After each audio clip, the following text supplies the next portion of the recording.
Welcome back to ISC's World of Motorsport. Formula 3000 is one of motor racing's best-kept secrets, yet it is only one step removed from Grand Prix racing. The 450 brake horsepower single-seaters provide the final lesson for aspiring Formula 1 stars. The cars are identical, chassis built by Lola, V8 engines prepared by Zytec, tyres supplied by Avon. The teams are only allowed a limited amount of tuning, and the most important element will be the driver. Formula 3000 has provided vital training for many current Formula 1 drivers.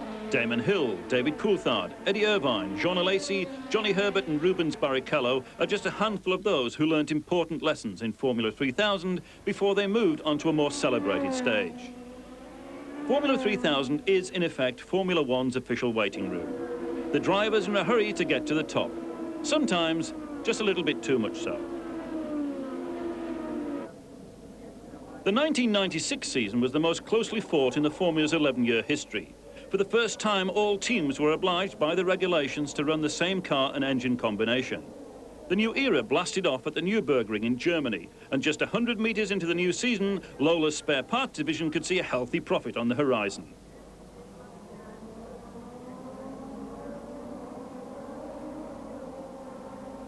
Whilst championship favourite Kenny Brack and highly rated young German Jörg Müller raced away to commence a pulsating battle that would endure throughout the 10 races, an ill-timed lunge by Frenchman Guillaume Gomez led to no fewer than 7 cars colliding. Most would go no further.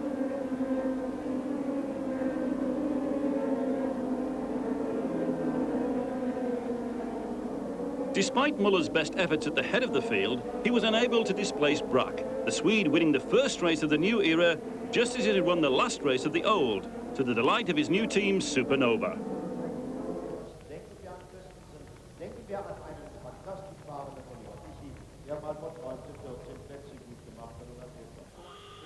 The streets of picturesque Pau in southwestern France provide the venue for Formula 3000's Blue Ribbon event.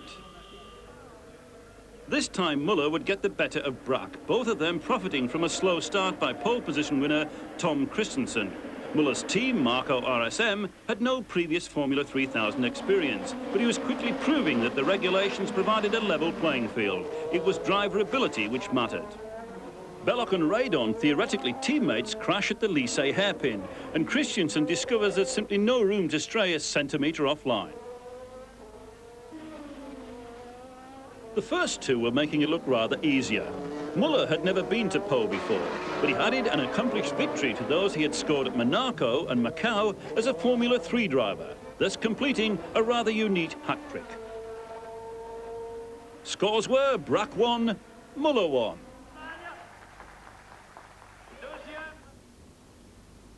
Sicily used to be the home of the Targa Florio. Today, its motorsporting highlight is a visit of the FIA Formula 3000 series, which comes to Ennepe every July. Belgian driver Mark Goosens led away from pole position in his Astro Mega Lola, and he would never be headed. Not everyone would show the same level of control, however. Amongst the victims of this traditionally punishing Sicilian speedball was Brack, who was now 6 points in arrears as Müller shadowed Goosens home in second place.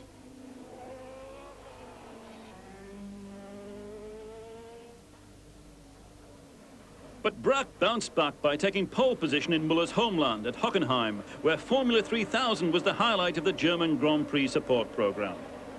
With Enna winner Goosens' car failing at the start, Brack was able to make a clean break.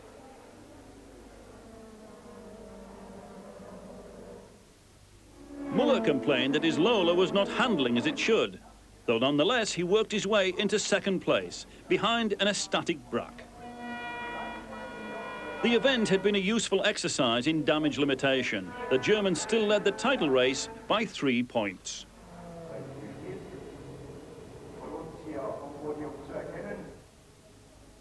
Silverstone, familiar territory to Brack, not so to Müller. As the Swede led once more, Müller was faced with another unusual situation as he peeled off the circuit halfway round the first lap, victim of a blown clutch, his first retirement of the year.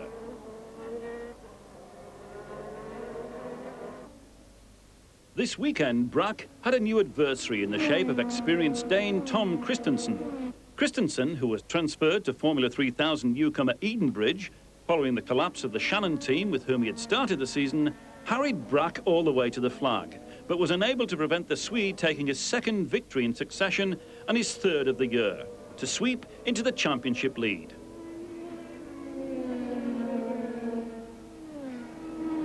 Muller's retirement, however, left him 6 points to the good, but there were still 5 races to go.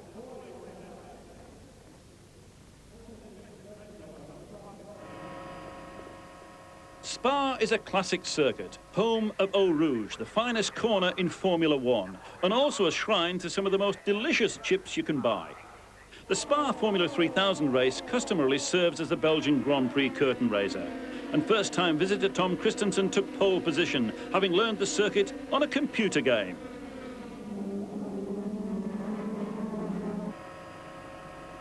His lead did not last for long, however.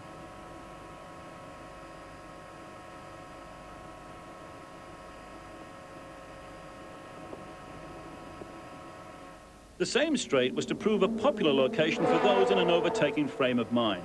Muller set about reducing Brack's championship advantage in the opening stages of the race, though the German again felt that his car was slightly uncomfortable to drive. Uncomfortable or not, it was certainly fast, as Christensen soon discovered.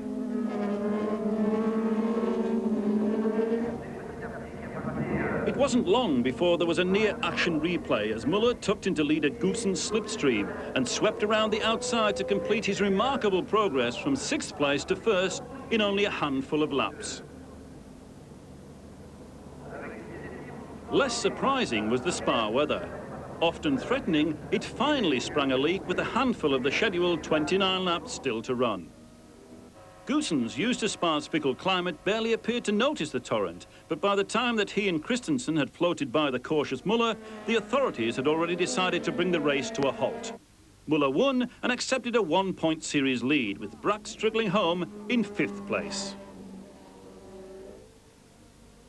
Goossens would get his desserts at Manicourt, where home advantage deserted the once prolific French teams. Jean-Philippe Belloc's wretched campaign continued, the former national Formula 3 champion colliding with Muller's teammate Oliver Tiki, to the Austrians' evident frustration. There were no such delays for Goossens, delighted to reward the Astromega team with a race win after it had bailed him out when his sponsorship ran dry. By finishing second, Brack regained the championship lead, but with Muller in 3rd place, there was still only 1 point between them. Estoril was the first of 2 races, 1,400 miles apart on successive weekends. The storm which had hit the circuit before the start had abated, and the track was dry enough for slick tyres, though the circuit was still littered with damp patches. It was soon littered with debris as well, as Oliver Tiki and Karl Rosenblatt collided on the start line. Young Brazilian Ricardo Zonta led away and briefly had to follow the safety car, which made its first appearance of the year while the start line debris was cleared away. Zonta soon picked up the rhythm again to score a popular first Formula 3000 victory for the Draco team, despite pressure from Muller. Brack, well, he was 3rd. Now Muller led by 1 point again.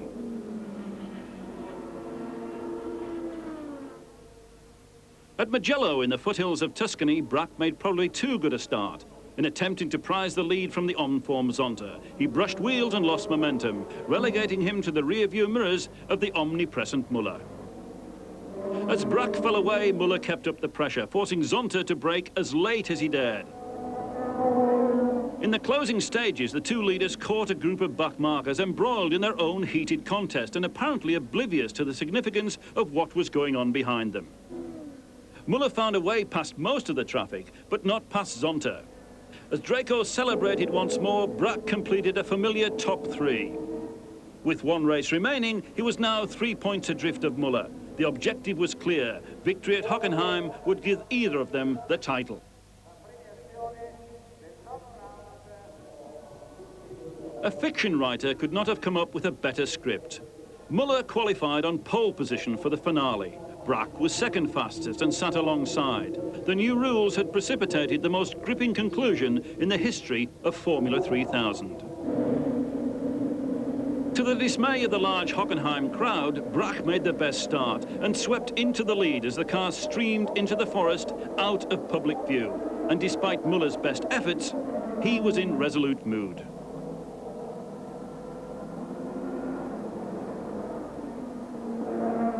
Zonta's chances of a hat-trick were ended by a punt from Belloc, but the crowd's attention was focused elsewhere.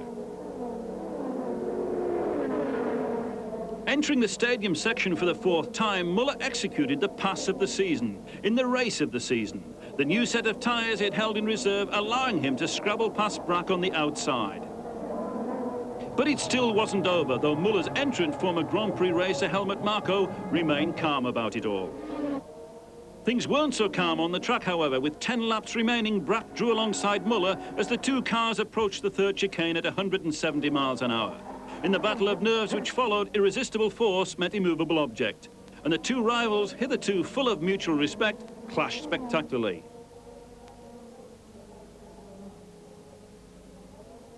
Marko knew his man was out, but Supernova weren't quite so sure.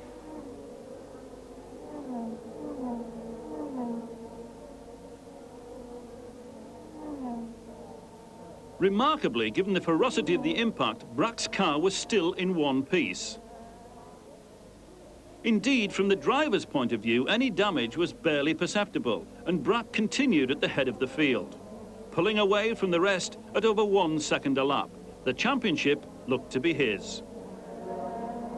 Until a black flag was shown alongside the number 1, indicating instant disqualification. The clerk of the course felt Brack had been rather too forceful. But Brack did not come into the pit, staying out whilst his team queried the decision. As the race concluded, he was greeted once again by the black flag. The checker was shown to Frenchman Christophe Tanso, who gave the Appomattox team its first win since 1994. In the pits, there was uncertainty, but the title was Muller's. The Supernova and Marko teams were on the podium as usual, and all agreed it had been a contest that neither man deserved to lose.